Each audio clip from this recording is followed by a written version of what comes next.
Hola, ¿qué tal? Os habla Lunaticoin y bienvenidos a mi podcast. Las stablecoins, esos tokens digitales apoyados en cadenas de bloques públicas y que buscan reflejar el mismo valor de una divisa fiat, como podría ser el dólar, son, en mi opinión, un fenómeno interesantísimo en varios aspectos. Primero, por demostrar que hay una gran demanda, sobre todo una demanda estable, de un medio de intercambio fuera del sistema bancario tradicional y sin la volatilidad de Bitcoin. Segundo, por la seguramente errónea elección del término stablecoin, que te hace reflexionar sobre lo que realmente significa ser estable y entender que seguramente tendría más sentido bajo el término pegged coin o moneda emparejada. Y por último, por la dificultad que supone para los diferentes emisores de estos tokens el mantener emparejado su valor al de la divisa de referencia. Este último punto, el de los mecanismos de paridad, daría pie a un podcast monográfico sobre la taxonomía de los diferentes grupos de stablecoin. Aunque de forma resumida, y como explica Robert Sams en un foro del Banco de Pagos Internacionales del año pasado, podríamos dividir las stablecoins en dos grandes grupos. Las centralizadas, que emparejan el valor de los tokens con activos bajo su control y custodia, y las descentralizadas, que con alguna suerte de sistema y o algoritmo encuentran la paridad. Dentro de las centralizadas tenemos las privadas, como serían USDT o USDC, y también las públicas, como las que pretenden ser las CBDCs o monedas digitales de los bancos centrales. Dentro de las descentralizadas tenemos las que utilizan un colateral endógeno, interno a la propia cadena de la stablecoin, como fue el caso del token Luna, que buscaba servir como estabilizador de la estable de Terra USD. Y también tenemos las exógenas, que utilizan activos externos como colateral. Este sería el caso de DAI. Después de un 2022 en el que con la caída de Terra Luna se constataron los defectos de las stablecoin endógenas, parecía que la mejor opción para no perder el PEG, la paridad con la divisa fiat, eran las centralizadas y privadas, al no ser todavía una realidad las públicas de los bancos centrales. Pero el pasado viernes 10 de marzo, hace apenas 2 días, la iliquidez de un pequeño banco estadounidense, el Silicon Valley Bank, que tenía 3,3 billones, o sea, 3.300 millones del colateral en efectivo de Circle, la empresa emisora de la stablecoin USDC, hizo saltar por los aires la paridad de una de las consideradas estables más reguladas y seguras. Como hay varias cosas que desgranar sobre esta caída que ha llevado a USDC a tocar los $0,88 por unidad y ha arrastrado a otras como DAI, que también utiliza esa estable como colateral, en el pod de hoy repaso con los testimonios de Aaron Sepúlveda y Paolo Ardoino todo lo sucedido para hacernos una idea de lo que le puede pasar a Circle a partir de ahora y cómo queda la situación de los productos financieros estables fuera del sistema tradicional bancario.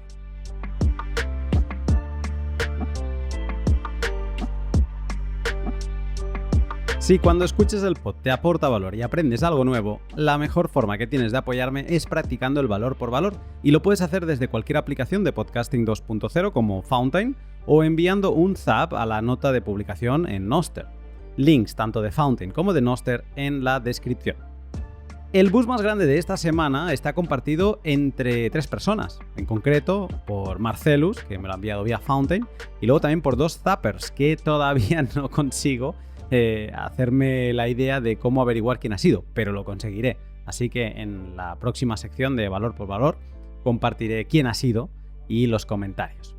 Antes de dejarte con el pod, una mención rapidísima a 2 de mis sponsors que junto a mis Patreons hacen que este pod sea posible. Historias como la de hoy ponen de manifiesto la importancia de la autocustodia de tus Bitcoin. Si lo guardas tú, nadie puede quebrar y llevarse con él tus preciados satoshis.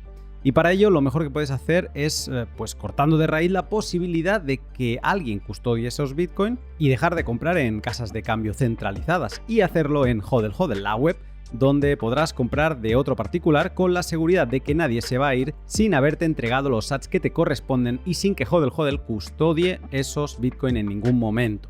Van directamente a tu wallet. Puede dar algo de miedo al principio, pero es muy fácil y por eso hice un par de tutoriales que tienes disponibles en mi canal. Uno de ellos es tan solo de 2 minutos. Y si no encuentras una oferta de venta que te convenza, recuerda que puedes publicar tu oferta de compra como a ti te guste y así esperas a que aparezca un vendedor en algún momento. Así de sencillo. Eso es hodlhodl.com. Tienes más información en la descripción. Y Bitrefill, la empresa Bitcoiner con la que podrás vivir gracias a tus sats. No todos tenemos la suerte de vivir en países como El Salvador y poder ir a cenar y a comprar diferentes cosas pagando con Bitcoin. En el viejo continente tenemos que buscar otras maneras, pero con Bitrefill se hace facilísimo. Si quiero llenar la nevera, lo hago con tarjeta regalo de Carrefour, Día o Hipercor. Si quiero llenar cualquier rincón de mi casa con tarjeta regalo de IKEA o H&M, pues voy y lo hago. Y si me apetece ir a un concierto o a cualquier evento, tengo las tarjetas regalo de Ticketmaster. Y así un montón de secciones variadas que encontrarás para cada país del mundo, vivas donde vivas. Así que anímate a coger el teléfono, crear bitrefill.com y sorpréndete con su enorme catálogo de productos que puedes consumir ahora mismo con Bitcoin y Lightning.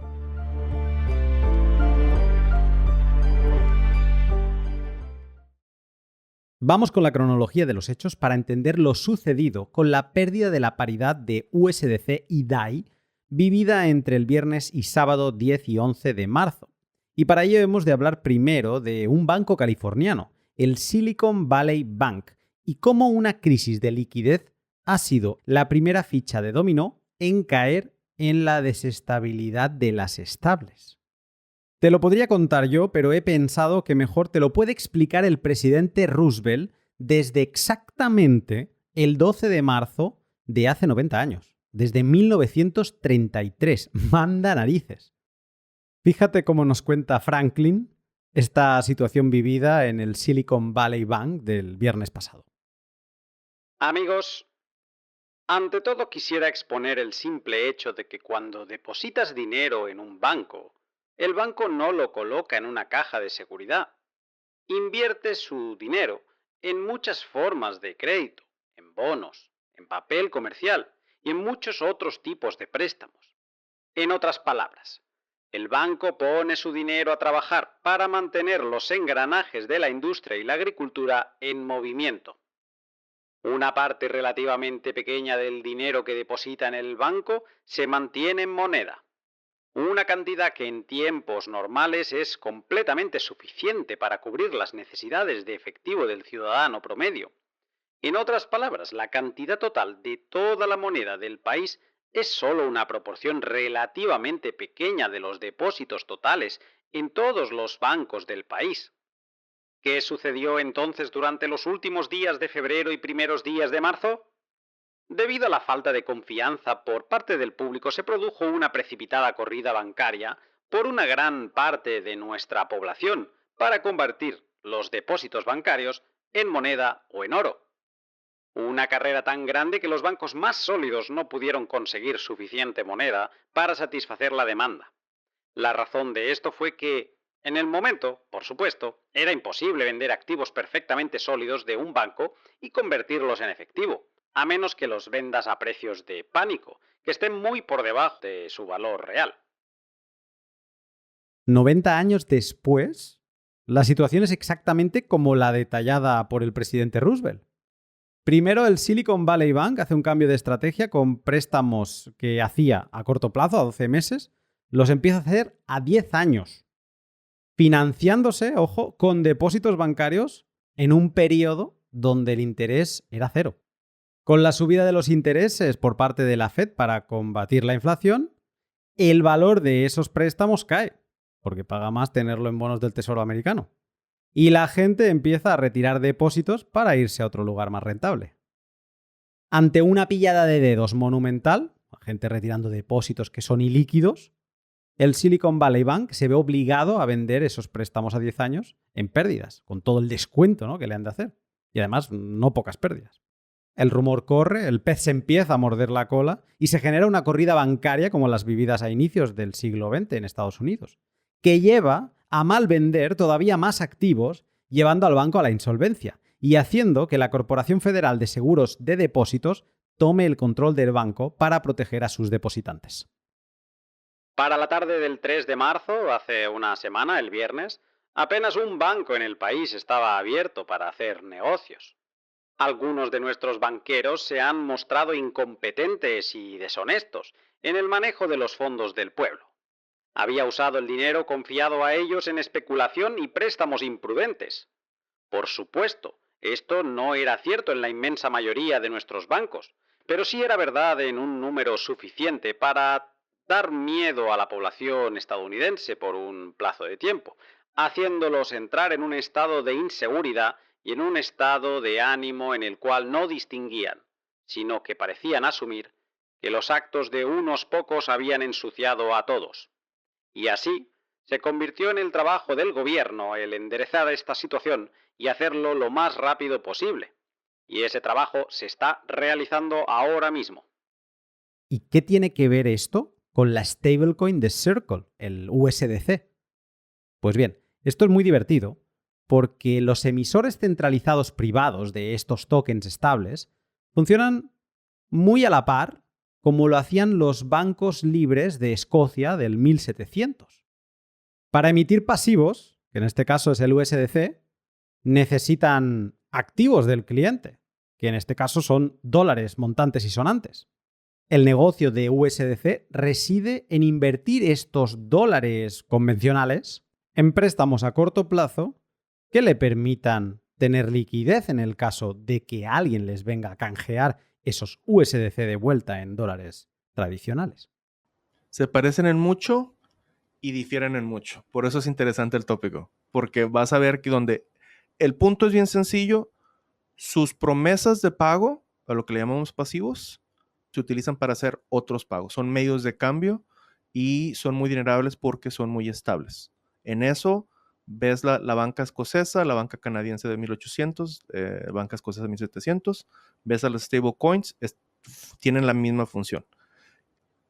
Para los bitcoiners, para que más nos vayan viendo cómo está el asunto, estamos hablando de diferentes, el problema, vamos a llamarle, o el reto que tienen las stablecoins es que los bancos libres de Canadá y de Escocia, sus deudas eran dinero en el Layer 2 y entre ellos se hacían pagos con Layer 1. ¿Ok? O sea, el Layer 1 era el oro, la especie, era el dinero base y ellos construían el dinero documento por encima de esa capa 1, que era el pasivo, el papel moneda. Uh-huh. Ahora, vamos a movernos al presente. Y lo hace interesante, pero es un reto, es interesantísimo. ¿Cuáles son los layers que tenemos ahorita? Layer 1 es la Fed.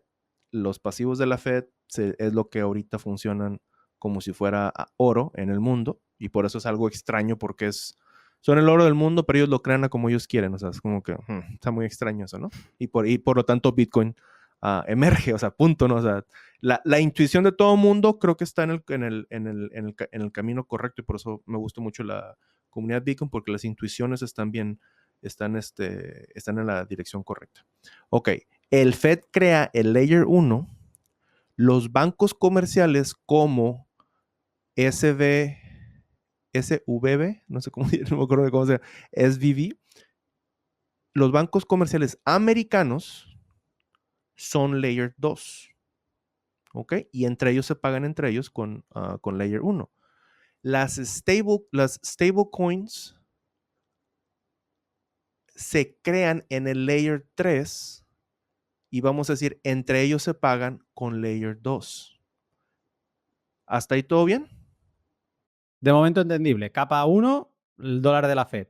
Capa 2, el dólar o sea, el préstamo de la deuda, el pasivo de una banca comercial. Exacto. Americanos.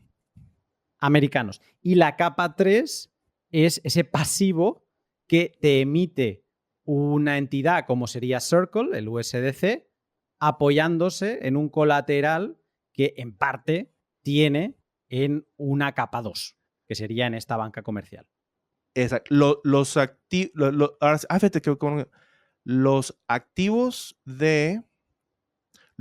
de los bancos comerciales están en Layer 1, que los crea la Fed. Los pasivos de los bancos comerciales son Layer 2, son capa 2. Y luego, cuando vas a los stablecoins y todas las instituciones internacionales que utilizan lo que diríamos eurodólares, que son promesas de pago en dólares internacionales, también están en capa 3. Entonces, los activos de las stablecoins y de las instituciones internacionales están en Layer 2, que es algo que emiten los bancos comerciales americanos exclusivamente. Y en Layer 3, ahí es donde están los pasivos o los pasivos dinerables de las stablecoins junto con todas las instituciones internacionales que emiten algún tipo de deuda en dólares. Entonces, Aaron, el parecido, para quien escuchó el pod nuestro sobre la banca libre escocesa, es que si obviáramos la capa 1, que ahora estamos hablando, y nos centráramos solo como si solo existiera la 2 y la 3, o sea, el procedimiento era muy parecido como en la banca libre escocesa, porque hay unas personas que les vienen a esta gente con depósitos bancarios, a Circle estoy hablando, le dice, quiero que me cambies estos $100,000 de depósito bancario que tengo a esta capa 3, que es tu stablecoin, ¿no? Entonces es como depositan ese depósito, valga la redundancia, bancario, se lo entregan a Circle y Circle les da un pasivo, lo que en 1700 era el papel moneda, el dinero documento, les da un dinero criptográfico, dinero token, ¿vale? Y entonces ellos pues pueden operar en base a eso y digamos que Circle respalda prácticamente 1 a 1 el valor de esos tokens, pero no lo hace exclusivamente guardando cash en el banco, sino que, como hemos podido revisar en sus certificados de transparencia que van emitiendo regularmente cada mes, tienen ahora mismo, el último es del 31 de enero, tenían 33,7 billones, o sea, 33.700 millones de dólares bonos del Tesoro americano y 8,7 tenían en efectivo en diferentes bancos americanos. Exactamente. Entonces, el paralelismo es parecido en este lado de que tú les entregas un depósito bancario, ellos te entregan un pasivo y ellos luego lo invierten, intentan sacarle un rendimiento a ese depósito que les has entregado. Ahí el paralelismo es fuerte. La diferencia que me ha encantado es que la capa es distinta. Estamos una capa por encima. Y ahí está. Y la capa 2 se te puede caer. Hay pedacitos de la capa 2 que se pueden caer. En Escocia y en Canadá, los pedacitos de la capa 1 no se te pueden caer, pues ese es el dinero base. Ahí es donde está. ¿Por qué se devaluó USDC? Porque un pedacito de la capa 2, que es un activo, aunque sea muy chiquito, pero es un activo de las stablecoins, bueno, específicamente de USDC, hubo un cachito que ahorita no se cayó realmente, pero simplemente está congelado, entonces no lo pueden accesar. Ahí está lo que te digo, esa diferencia es bien importante.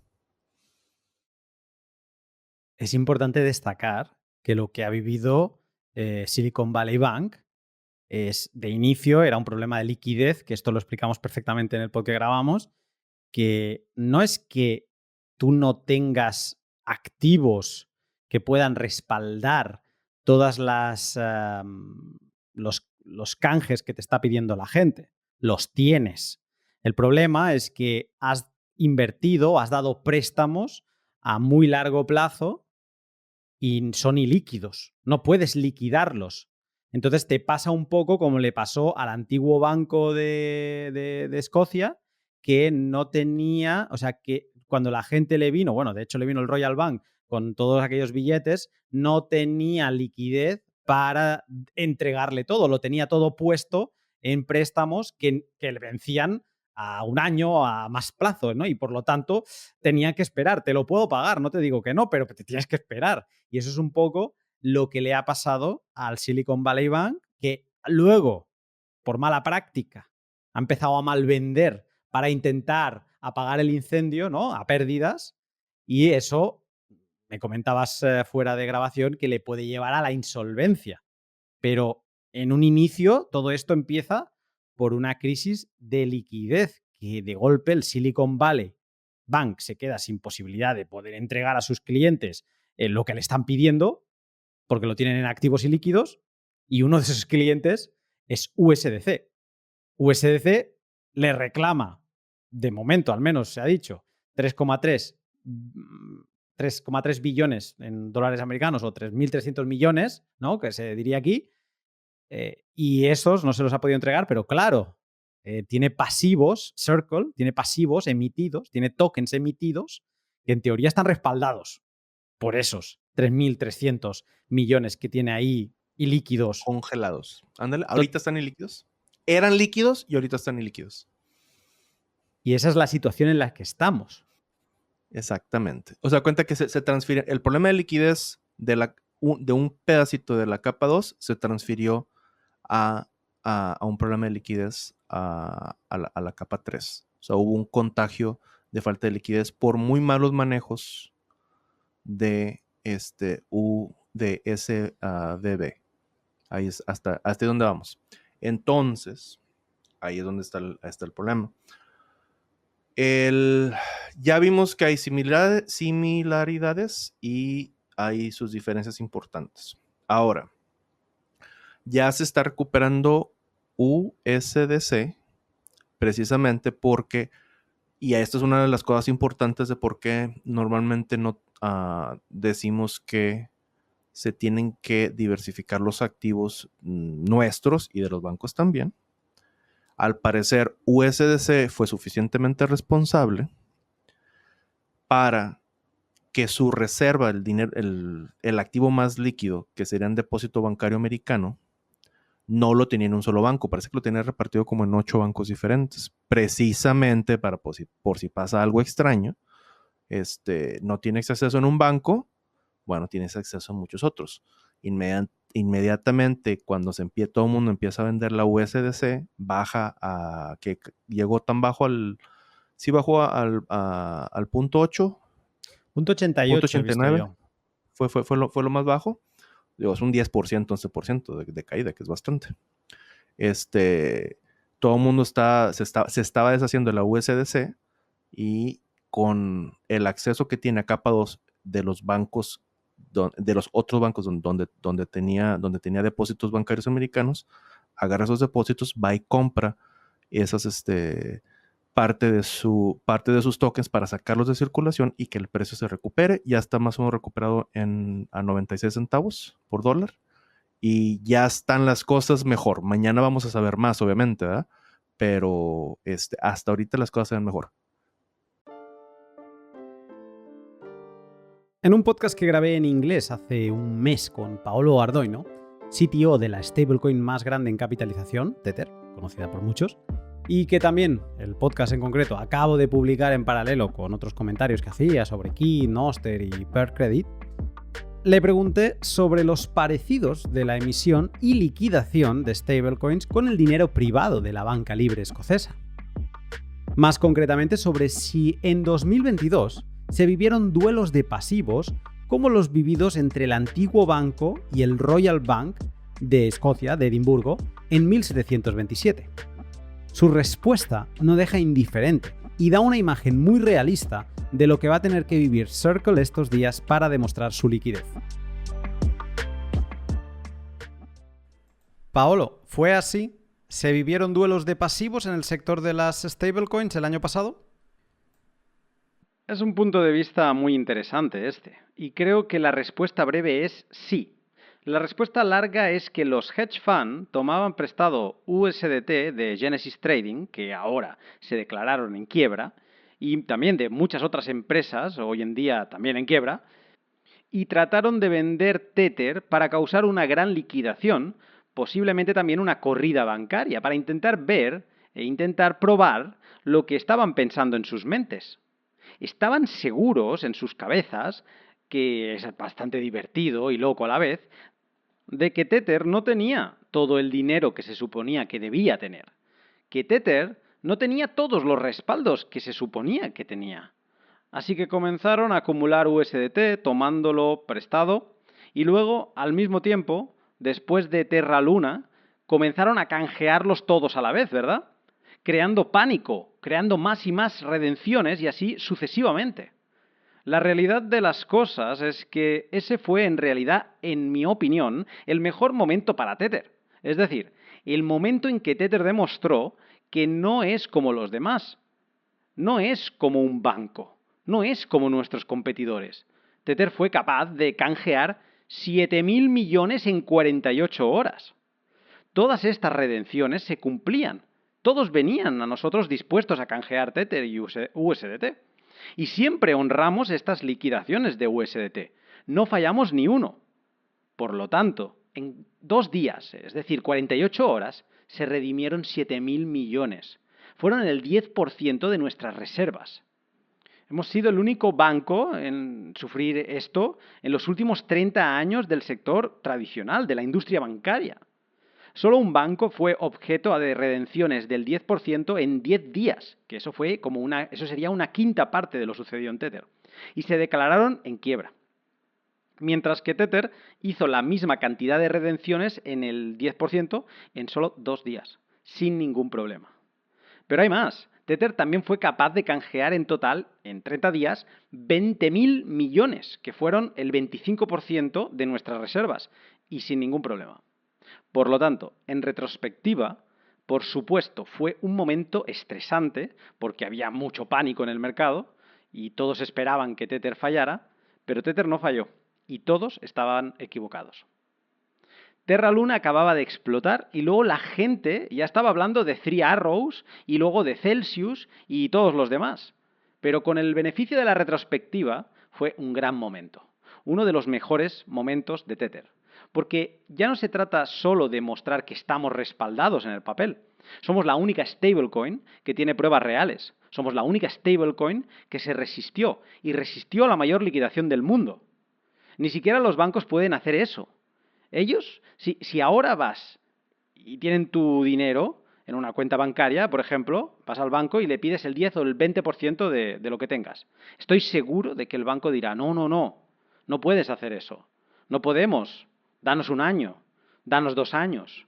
Nunca se sabe. Pero nosotros no. Es lo mismo. Pero nosotros tenemos toda la liquidez para cubrir todas las liquidaciones sin ninguna limitación. Entonces, esta es una gran diferencia. Y al final, todos estos atacantes, todos estos detractores, solo nos ayudaron a probar nuestro punto, que Tether es sólido. Es más sólido que cualquier otra compañía. Y todavía más. ¿No es poético lo que pasó recientemente? Todas las empresas, ¿sabes? Muchos de nuestros competidores, muchas otras personas de la industria que de hecho había personas como líderes de la industria que nos atacaron durante los últimos 5 años diciendo lo peor sobre Tether. Y buena parte de estas personas ahora están solicitando el concurso de acreedores. Así que creo que encuentro esto extremadamente poético. Yo como persona solo miro a mi propia casa y, ¿sabes? Nunca deseo el mal a nadie, por supuesto. Pero de alguna manera encuentro poética esta situación porque para mí es importante que antes de que la gente te ataque, primero han de mirar en su propia empresa y en su propia bandeja. Otra pregunta que tenía es que en la época de los bancos libres de Escocia, la cantidad mínima que se podía canjear en un banco era de 1 libra. En oro, eso era 1/4 de onza. ¿Cuál es la cantidad mínima que alguien puede canjear pasando de Tether a dólares sólidos? Bueno, la cantidad mínima de canjeo y de emisión, porque son simétricas, es de $100.000. El tamaño, por supuesto, no es conveniente para un minorista, lo entendemos. Pero la verdad es que la mayoría de la gente minorista realmente está utilizando intercambios. Entonces los mercados van al mercado secundario para canjear, ¿no? Entonces, pues no sé, vas a Coinbase, vas a Kraken, vas a Binance y puedes ir a todas partes. Puedes canjear pues USDT hasta por 1 centavo, ¿verdad? Por eso que Tether eligió 100.000. Y déjame que te diga una cosa, porque en retrospectiva, de nuevo, estoy orgulloso por la visión de nuestro equipo financiero. Tal vez hayas visto lo que está sucediendo últimamente con, no sé, con bancos como Signature, que han impuesto un límite mínimo para los envíos de transferencias también de $100.000. porque eso es lo mínimo reconocido a nivel global para las instituciones. Por lo tanto, creemos que Tether debería servir directamente a las instituciones, porque entonces podemos controlar mejor todas las políticas y prácticas de KIC y antilavado de dinero. Así que si tenemos 100 clientes en lugar de 10 millones de clientes, podemos garantizar la máxima protección para Tether. Porque proteger a Tether es un bien común. Es algo que es importante para todos. Es algo que necesitamos proteger y asegurarnos de que respete todas las reglas. Porque recuerda, Tether es centralizado. Está usando la industria bancaria, así que si podemos hacer nuestro mejor esfuerzo garantizando que no tenemos muchos clientes, pero, ¿sabes?, la mayoría de los clientes pues deberían ser institucionales. ¿Deberían haber otros intercambios? ¿Deberían ser bancos? ¿Debería ser todo aquello que pueden entonces encargarse de hacer como lidiar con el minorista? Porque si tratas con el minorista, también los reguladores tienen más miedo. Creo que los competidores, de alguna forma, tienen más exposición al riesgo, porque están tratando directamente con minoristas. Y así es más difícil hacer una detección de antilavado de dinero para 10 millones de personas. Entonces, no sé, es lógico, ¿verdad, no? Si tienes 10 millones de personas, entonces es más difícil hacer verificaciones que si tienes 100 clientes. Y si nos centramos en 100 clientes, que son los más grandes de la industria, podemos hacer un mejor trabajo. De todos modos, todos los minoristas tienen cuentas en exchanges, tienen cuentas en comerciantes, siempre pueden canjear y obtener Tether en cualquier momento. El modelo está funcionando perfectamente desde hace 8 años. Qué excelente documento este de Paolo. Prepárate porque ahora vienen 2 vueltas de tuerca interesantes con 2 declaraciones sobre la bocina durante el fin de semana. Pero antes, un momento para 2 de mis sponsors. BTC Prague es la nueva conferencia Bitcoin que más empuje y empeño le está poniendo este año para hacer algo nuevo y diferente. Será el evento Bitcoin más grande de Europa y tendrá 2 partes bien diferenciadas. La conferencia, donde cerca de 3.000 personas disfrutarán de tales como Michael Saylor, Jameson Loeb, Adam Back o Peter Todd, y luego la parte de feria de empresas, por donde pasarán hasta 10.000 personas. A mí hay 2 cosas más que espero con especiales ganas, que son, primero, el punto de encuentro en un único espacio de diferentes comunidades bitcoiners europeas, como la italiana, la alemana y la española, con la que poder compartir experiencias bitcoiners, y luego el disfrute que vamos a tener todos en una joya europea como es Praga, con eventos paralelos como las carreras de 5 kilómetros que se están organizando, que ya te puedes apuntar, el conocer el emblemático Paralelnipolis y, por qué no, organizar algún encuentro específico para la comunidad bitcoiner hispana. Si vas para allí, házmelo saber porque así sabremos cuánta gente estará y qué tipo de evento podemos organizar. Así que ya lo sabes, si quieres cargarte de conocimiento bitcoiner antes de empezar el verano, reserva fechas, compra tu entrada con el código Lunaticoin para tener un 10% de descuento y nos vemos en Praga. Y CoinKite, la empresa fabricante de los dispositivos Bitcoin más icónicos con los que podrás subir el nivel de seguridad de tus sats. Pronto publicaré un documento sobre custodia de Bitcoin y repasando todo lo que ahí vamos a tratar, me doy cuenta que con la Coldcard Mark IV tienes cubierta prácticamente la mayoría de las opciones de custodia soberana que puedes necesitar. En algo menos de $150 tienes un dispositivo para años con el que diseñar y ejecutar tu plan de HODL, sin hot wallets en el móvil que te hagan sufrir por pérdida de sats cada vez que instalas una nueva app y todo offline, fuera del alcance de ataques online y con horas de lecciones Bitcoin en su interior. Si estás muy al principio pero también quieres ese plus de una mejor custodia, TapSigner es tu elección y ahora sí que sí, esta semana publicaré en mi blog un post bien extenso sobre todo lo que puedes hacer con la que para mí es la wallet fría más amigable que existe. CoinKite es Coldcard, TapSigner y muchos otros productos más, así que te animo a que sigas el link de la descripción y que te enamores de todo lo que pueden ofrecerte para mejorar tu custodia.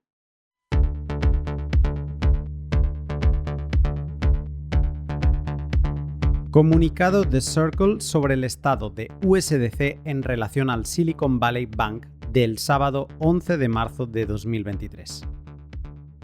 Mientras USDC puede ser utilizado sobre la cadena 24 días a la semana, 365 días al año, la emisión y canje están limitados por el horario laboral del sistema bancario estadounidense. Las operaciones de liquidez de USDC se reanudarán como de costumbre cuando los bancos abran el lunes por la mañana en los Estados Unidos. Nuestros equipos están bien preparados para manejar un volumen significativo. Como token de pago regulado, USDC seguirá siendo canjeable 1 a 1 con el dólar estadounidense.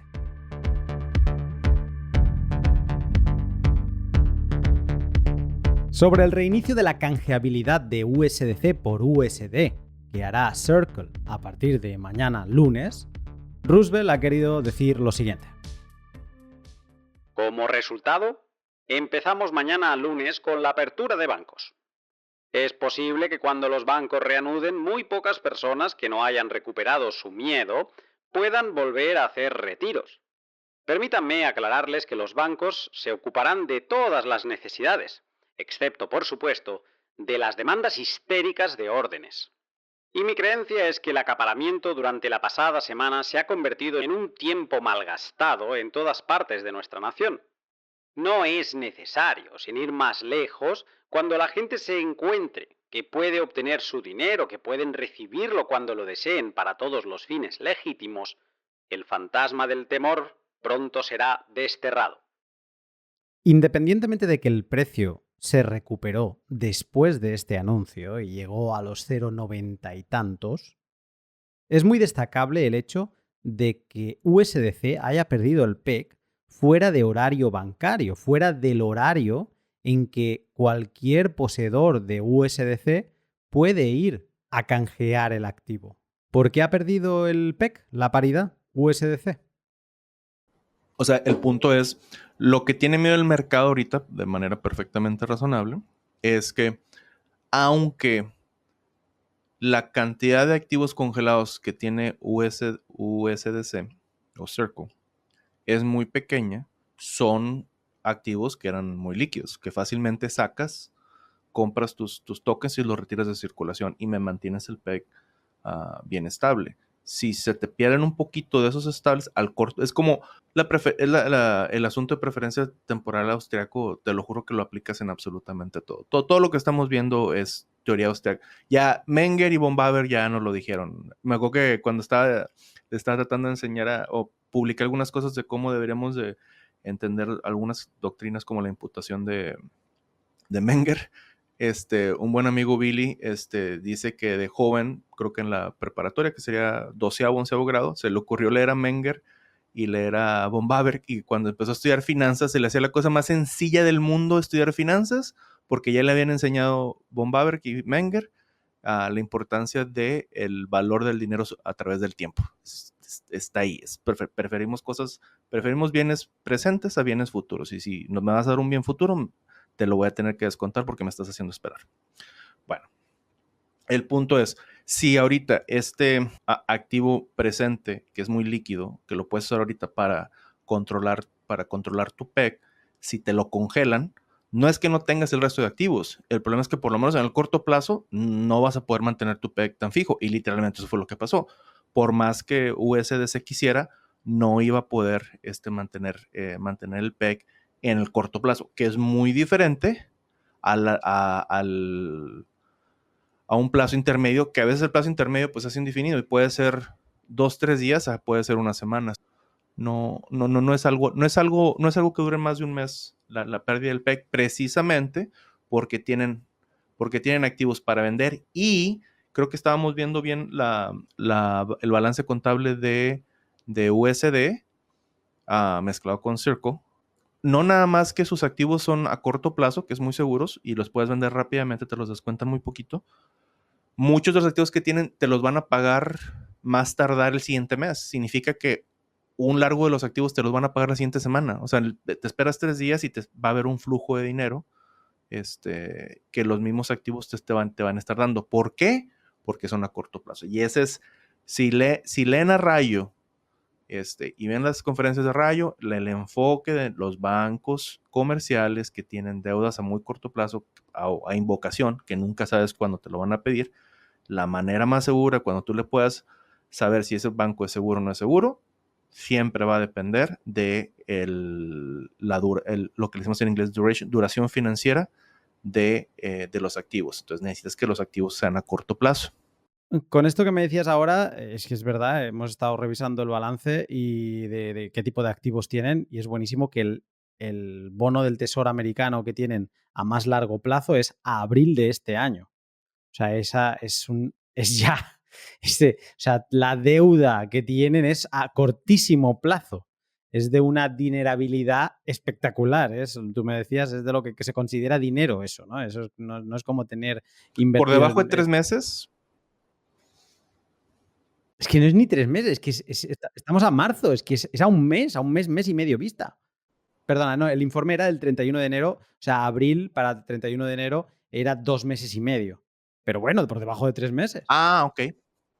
Perfecto. Ándale, ándale, tienes, hay cuenta que estaban siguiendo ahora sí lo que le podríamos llamar la doctrina Rayo. Es lo más sano es que estén cubiertos todas tus deudas a invocación, que no son predecibles, que las tengas cubiertas con papel deuda a 90 días. Es la que normalmente, papel comercial se le llama usualmente. Por cuestiones de que vivimos en un sistema fiat, si hubiera, fíjate, ahí las diferencias entre los bancos canadienses y bancos escoceses, es que los bancos escoceses, en un mundo sin fiat, lo que tendrían sería papel a 90 días de Walmart, por ejemplo, ¿cuál sería otra? Muchos bienes y servicios que sean muy a corto plazo, vamos a decir, nomás que tienen muchos bienes finales, tal vez un poquito de electrónicos, Best Buy, no sé si la gente lo conozca, de compañías muy importantes, pero muy a corto plazo. Por cuestiones de que vivimos en un mundo fiat, haz de cuenta que si lo estamos viendo otra vez como si fueran por capas, hasta mero arriba de la capa adinerable tienes los pasivos de la Fed, pero un poquito más abajo, en vez de tener compañías de alta calidad, lo que tienes es el gobierno de Estados Unidos y el gobierno de Alemania. Entonces, cuando vamos a llamarle, los emisores privados como Tether o USDC tienen que comprar activos que soporten sus tokens. En un mundo donde el gobierno no estuviera metido en todo, lo que tendrían sería deuda a corto plazo de compañías importantes como Walmart, Apple, lo que tú quieras.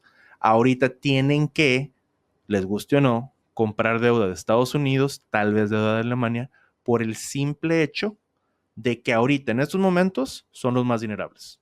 Todo el mundo te lo acepta sin ningún problema. Es como la deuda estadounidense y alemana son billetes grandotes. En vez de que te den un billete de $100, te dan un billete de $1,000,000 que puedes andar cargando. Y sucede que te dan un interés así chiquito, pero te lo dan. Y eso es lo que tienen ahí. Es casi como si tuvieran efectivo.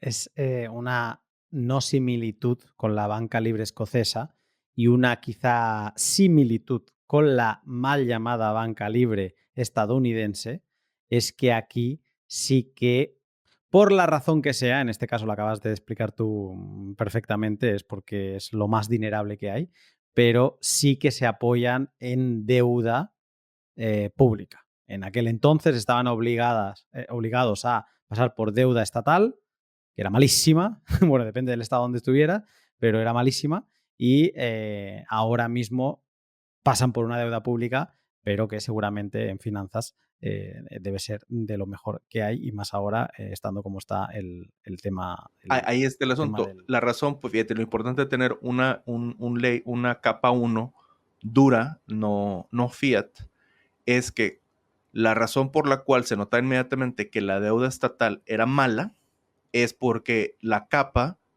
1, a lo que tienes que terminar pagando o redimiendo, tiene que ser en oro o en plata. Ahorita, como lo que tienes que pagar es en dinero fiat, el FED te dice, sí, yo voy a estar comprando esos bonos, así que préstale al gobierno estadounidense, si algo pasa, eso es lo que yo voy a comprar de diario. En todo mundo te quedas okay, con la este es el más seguridad. dinerable. Te quedas con la seguridad. Ya puede ser Amazon, Apple o lo que sea. Al final, el que no te va a fallar, y si falla eso, da igual ya que falle todo, porque está fallando el que te emite el papel, pues el que no te va a fallar es el que te vende los bonos del tesoro. Ándale, exactamente. Había una cosa que yo creo que es importante comentar, y es que gente, pues como podría ser yo, antes de empezar a estudiar un poco de economía y de cómo funciona la reserva fraccionaria y demás, es que piensas que el cash es lo mejor que hay. Que un banco no tendría que hacer inversiones, que lo tendría que tener todo en cash, porque al final eso no falla, ¿no? Cuando alguien te venga a canjear, si te lo hace uno a uno, pues vas a tenerlo ahí guardado, ¿no? Y ahí es cuando empiezas a pensar en que todo debería ser ya no bancos, sino de warehouses, depósitos, almacenes de dinero. Esto ya lo comentamos tú y yo en el pod, pero lo vuelvo a traer aquí porque en este caso se ha visto como donde ha pinchado Circle ha sido en sus reservas de cash. Porque entiendo que por obligaciones que le impondrá la regulación, no los puede custodiar él mismo, los tiene que tener en instituciones financieras reguladas y una de estas instituciones es la que ha pinchado. Mientras que, como decía antes, todo lo que tiene en bonos es, entre comillas, imposible que pinche, porque si pincha ya da igual todo, ¿no? Ya da igual la economía, ¿no? Pero curioso que se ha puesto de manifiesto que el cash es bueno, pero con un asterisco de si lo tienes bien repartido, si lo tienes asegurado, si estás convencido de que quien te lo está guardando no se va a caer. Ok. Voy a explicar. Es mejor que ahorita, en vez de llamarle cash, lo llamemos por ley, por capas. ¿Ok? La capa que falló ahorita fue la capa 2, no la capa 1. Lo que normalmente la mayoría de la gente cree que es lo mejor es la capa 1. A gente que apoya la banca libre te dice, no, puedes tener capa 2 hasta capa 3, siempre y cuando los préstamos sean a corto plazo, hay algún tipo de hedging, que todavía no sé cómo se diga en español la palabra hedging, cobertura, tipo de cobertura, cobertura seguros, que es que lo hay. Ahorita les explico el seguro, no está tan complicado porque mucha gente se sacó y dice, sí, pero es que ¿quién lo va a asegurar? No está tan complicado. Siempre y cuando sea, o sea, la capa 2 y 3 en cualquier sistema puede sobrevivir sin ningún problema, siempre y cuando lo que esté apoyando esas capas sean deudas de alta calidad a corto plazo de compañías muy buenas. Entonces, lo interesante de lo que pasó ahora es que las instituciones internacionales que necesitan tener algo de dólares en su activo, dólares constantes y sonantes, les gustaría tener de capa 1, pero no tienen, los únicos que tienen acceso a capa 1 son los bancos comerciales estadounidenses. Lo único que el resto de los mortales tenemos acceso, ya sea stablecoins, ciudadanos comunes y corrientes como tú y yo, instituciones internacionales, no solamente tenemos acceso a la capa 2, desde la capa 3 tenemos acceso a la capa 2, pero no tenemos acceso a la capa 1. Y ahí es este problema que estamos teniendo ahorita, que es lo que me da un poquito de que hay que ser cautious, hay que ser precavidos. A lo mejor va a promover, desgraciadamente, la invención de las CBDCs, del Central Bank Digital Currencies, porque esas serían capa 1. Ese es el trama, pero bueno. La razón por la cual lo que sería como tipo cash o el activo más líquido al que tiene acceso las stablecoins, tú, yo y las instituciones internacionales, nuestra audiencia y las instituciones internacionales, no tenemos acceso al activo último de settlement, que sería de liquidación. Tenemos acceso a la capa 2. Vamos a los bancos comerciales americanos y les pedimos, por favor, ábreme una cuenta y dame de tus pasivos. Estamos diciendo, quiero estar en capa 2 para poder hacer mis pagos. Las stablecoins hicieron lo mismo. No pueden ir al Fed, van a un banco normal y les dice, por favor, dame. Pero el problema es que si stablecoins, tú y yo y las instituciones internacionales tuvieran acceso a la capa 1, que es tener acceso directamente al Fed, no había forma que se le cayera el activo líquido, grande o pequeño, no importa, a las stablecoins, porque simplemente sería el Fed los que crean la capa 1. Pero como no tienen acceso, tienen que ir a la capa 2. Y en la capa 2, que son deudas pagaderas en capa 1, en activo de capa 1, entonces se te pueden, o sea, el punto es, se te pueden caer o por lo menos se te pueden congelar y te las van a pagar en 2-3 meses o 2-3 años. Ahí es donde está el asunto. Que pasa en el mundo sano de la banca libre canadiense o canadiense o escocesa, era el punto. Todo el mundo tenía acceso a capas. Simplemente comprabas oro y pues ya estabas en capa 1. Así, o sea, no tienes que pedirle permiso a nadie. Simplemente vas, compras oro. Es más, con los aretes que compres y tienes acceso, ya literalmente estás en capa 1. Vas a capa 2 cuando tengas que hacer pagos que no quieres cargar y ya. Pero el ser humano común y corriente puede ir y venir de capa 1 a capa 2 sin ningún problema, sin intervención del gobierno. Y ya, nada más, y capa 3 a lo mejor algunas instituciones muy sofisticadas o lo que tú quieras. Tal vez ni siquiera se necesitaba, pero ahorita necesitamos esa capa 3 que solamente tiene acceso a la capa 2. Por eso porque es el asunto, la capa 2, aunque sea poquito, se te puede caer, aunque sean algunos pedacitos. Y eso afecta la liquidez y la capacidad de pago de los que emiten a capa 3, que en este caso serían los stablecoins y el eurodólar. Última hora.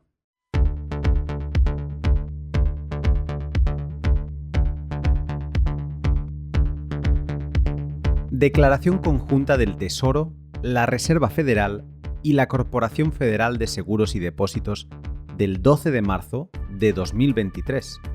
De nuevo, 90 años después del discurso de Roosevelt. Hoy estamos tomando medidas decisivas para proteger la economía estadounidense, reforzando la confianza pública en nuestro sistema bancario. Esta medida garantizará que el sistema bancario de los Estados Unidos continúe desempeñando sus roles vitales de protección de los depósitos y acceso al crédito para las familias y las empresas de una manera que promueva un crecimiento económico fuerte y sostenible. Después de recibir una recomendación del Consejo de la FEDIC y la Reserva Federal y consultar al presidente, la secretaria Yellen aprobó acciones para que la FEDIC completase de manera satisfactoria la liquidación del Silicon Valley Bank de Santa Clara, California, sin que se vean afectados los depositantes. Los depositantes tendrán acceso a todos sus fondos a partir del lunes 13 de marzo. Ninguna pérdida asociada con la liquidación del Silicon Valley Bank será asumida por el contribuyente. También anunciamos una excepción similar de riesgo sistémico para Signature Bank de Nueva York, que fue cerrado hoy por su autoridad estatal de constitución. Todos los depositantes de esta institución recibirán una indemnización completa. Como en el caso de Silicon Valley Bank, ninguna pérdida será asumida por el contribuyente. Parece mentira que estemos aquí otra vez y las que nos faltan, ¿no? Pero es destacable que el discurso, el mensaje y lo que quiere que suceda Yellen, el presidente de los Estados Unidos, el presidente de la Fed y de esta institución que es la Corporación Federal de Seguros y Depósitos, el FEDIC, lo que quieren es que la gente esté tranquilita en sus casas, que dejen de ir a buscar el dinero al banco, que dejen de crear esta oleada, esta corrida bancaria masiva como la que se estaba viviendo en 1933 y también en años anteriores, en el pánico de 1907 y los que sucedieron a finales de 1800. No pagará nada el contribuyente, dicen en varios párrafos. El comunicado sigue un par de párrafos más diciendo que no se salvará a los accionistas, que esos sí que tienen que apechugar, pero no se pagará nada con el dinero del contribuyente. Esto me recuerda mucho a los rescates de España por parte de Bruselas, de no, esto no se pagará con dinero público. Yo la única solución que veo es que saquen la máquina de imprimir a pasear. Es dinero público, pero no es dinero del contribuyente entre muchas comillas. Va a ser dinero del contribuyente y de no el contribuyente, del que aporta y del que no aporta, porque esto ya sabemos en qué se traduce, en más inflación, en precios más altos, en que la compra no nos salga a cuenta, en que el billete de 100 euros se te convierte mentalmente ya en un billete de 50, de 20 euros. ¿Euros? Pero si esto es Estados Unidos. Bueno, todo lo que sucede allí acaba viniendo. Y cuando veas las barbas de tu vecino cortar, por las tuyas a remojar, porque que no te extrañe que veamos bancos europeos en la misma situación. Todo esto es una reacción de los años de expansión cuantitativa que ahora se encuentran con un muro delante, con deudas a muy largo plazo que tienen que pagar un interés enorme ahora. El gobierno y los diferentes bancos centrales jugando a imprimir cuando a ellos les interesa para salvarse su silla política, y lo mismo ahora en cerrar el grifo para de nuevo salvarse su silla política, para que la inflación no se les suba la chepa. Y ojo, que creo que la culpa no es de ellos. Ellos tienen su parte de culpa en sus cosas, pero que unos bancos quiebren al final es una falta de responsabilidad de la propia dirección del banco y de los propios depositantes. Y eso es lo que yo creo que falta en todo esto. Porque mientras sigamos rescatando a depositantes porque ellos no tenían la culpa, vamos a seguir promoviendo la falta de responsabilidad en todos los escalones de la sociedad. Deberíamos, como depositantes, estar al corriente de todo lo que hace nuestro banco. Y oye, si quiebra, pues es que no hemos hecho los deberes. O no hemos exigido que nos enseñaran las cosas como se tenían que enseñar. Y no se han juzgado a otros responsables de pérdidas de depósitos de una forma ejemplar que evite cosas como lo del Silicon Valley Bank, que ahora se está sabiendo que días antes de la quiebra, su CEO, el financiero y otros miembros más del equipo estaban vendiendo sus acciones. Eso se podía saber, se podía ver.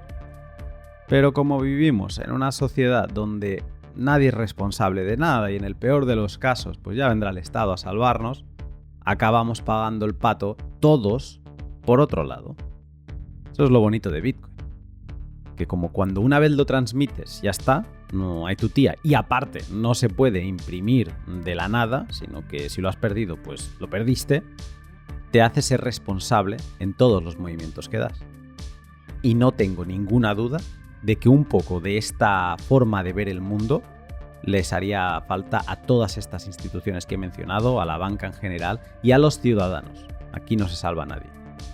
No sé, yo como consejo le diría a la secretaria Yellen y al presidente de los Estados Unidos que quizá pueden valorar hacer como hizo Roosevelt en 1933 y prohibir la tenencia de oro privado para, con todo lo requisado, poder respaldar la nueva moneda que se vaya a imprimir. No sé, es una buena idea. Ah, no, que eso ya lo hicieron y ya no tienen oro. No sé, quizás se les ocurra un día expropiar Bitcoin. No puedo prometer que todos los bancos se reabrirán o que no habrá pérdidas individuales, pero no habrán pérdidas que pudieron evitarse. Y habría mayores y mayores pérdidas si siguiéramos con esa deriva. Incluso puedo prometerles salvación para algunos de los bancos sólidos. No estaremos solo en la reapertura de los bancos sanos, sino también en la creación de más bancos sanos a través de la reestructuración.